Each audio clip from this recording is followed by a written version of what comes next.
people at my church, you can't get another divorce. Oh yeah, I can. Oh yeah, I can. I go around there. They got lawyers out here. I can get another one.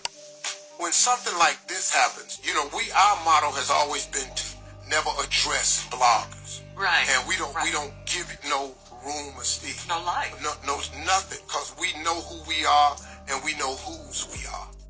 And so we don't address bloggers. When this came out, it's a little bit different because it's not gossip, rumor, or malicious lie. It came from the inside circle. Because we're inside circle. We're family. Y'all, is it just me, or have Steve and Marjorie been super low-key with their marriage after all those Marjorie cheating allegations? For a minute there, Steve tried to play the Wendy Williams card and act like he was above it all and their marriage was going strong. But we know very well that Steve worships the ground Marjorie walks on and would do just about anything to keep her. And yes, even if it means forgiving her after catching her red-handed with his own bodyguard. But what exactly is going on here? And why you black ass people out there got these blogs like you just gonna destroy somebody, I don't really know what that's about. But don't worry about it, because it ain't working. These bottom feeders are just beating my wife up. And even though we've made a conscious effort and we said we're not gonna address it, I'm tired. The part I'm coming with now is because it's been so ugly for my wife, man. And see, this is what I've never done before. It's been so ugly for my wife, and I've stood there trying not to say nothing.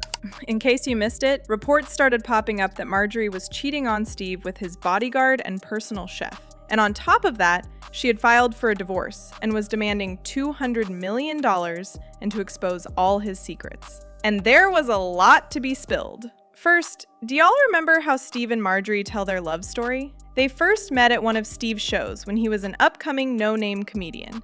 Steve sees her, falls in love immediately, tells her he would marry her, and then fast forward to 2007, they eventually tie the knot and live happily ever after. I came down front with my girlfriend. Our seats were right here at the front, right by the stage. So we were sitting here. The stage was here. So he's just quiet. He just keeps staring at me. So I'm waiting on him to make me a part of the show so we can get on with the show. So he stayed quiet so long, staring at me. Now everybody in the club is looking at me. And so he finally realized, okay, I got to say something. He was like, oh, I'm sorry. I don't know who this is, but I'm gonna marry her. However, when you listen to Mary Harvey, Steve's second wife, tell the story, she fills in a few blind spots. Steve and Marjorie didn't just reconnect and fall in love again. Marjorie was actually the girlfriend of Steve's bodyguard, William Freeman, or Big Boom, who also happened to be his chef and close friend. For a while, Marjorie didn't have the chance to get Steve to notice her until Steve and Mary's marriage started having issues. When they were right in the middle of it, Steve and Big Boom went to Las Vegas so that he could drink and clear his head. One evening in the casino, Big Boom came and told Steve, "Look, the only time I've ever seen you happy was when you were with that woman, Marjorie. Now, before you go and do something stupid and marry another woman, I'm calling her." Instead of encouraging Steve to sort out the problems in his marriage with Mary, Big Boom brought Marjorie into the picture, and the two immediately connected. Because of his naivety and trust in them, he didn't suspect anything. By the time Steve and Marjorie were getting married, she somehow convinced him to marry her without a prenup and adopt all of her children. And it was only after she secured her financial stability that she and Big Boom started seeing each other again. The affair continued well into Marjorie and Steve's marriage, until Steve eventually found out about it. However, as much as he wanted to give Marjorie the boot, Steve couldn't do anything for one reason. He's afraid of Marjorie. The thing is, before Marjorie rebranded herself as Steve's glamorous wife, she was a player. She was hustling in these streets, was married to 2 different drug lords, fooled the FBI, and made a name for herself along the way. She first got married to Jim Townsend, and they came under investigation under the FBI and DEA due to their street connections. Marjorie was suspected to have played a major role in the street operation, and even earned the nickname Lady Heroin. Jim took the fall for both of them and was sentenced to prison for life. 5 years later, Marjorie wiped her tears, dusted her heels, and married yet another dealer, Darnell Woods, Jim's distant cousin. Darnell also got caught and is reportedly still spending his time in prison. Yet somehow, Marjorie slipped away and left with her money and connections intact. So, Marjorie already knew exactly what to do to get what she needed out of a man. And unfortunately for Steve, she left him with no way out. Allegedly, their relationship got so messy that she reportedly filed for divorce and demanded $200 million. That's basically Steve's entire bank account. Even if she didn't get it, Marjorie was going to make sure that she walked away with at least half of everything.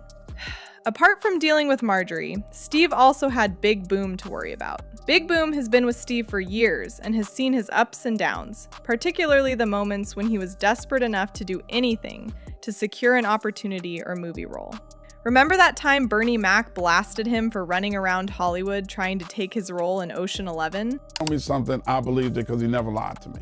He told me that when he got Oceans, Steve called the producers to try to get his role and even wanted to take less money, and the producers told Steve no.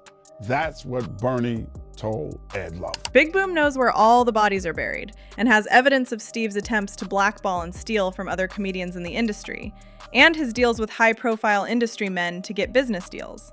So if Steve was going to blow up their spot and try to do Marjorie like he did Mary, then he was going to have his business put all over the internet.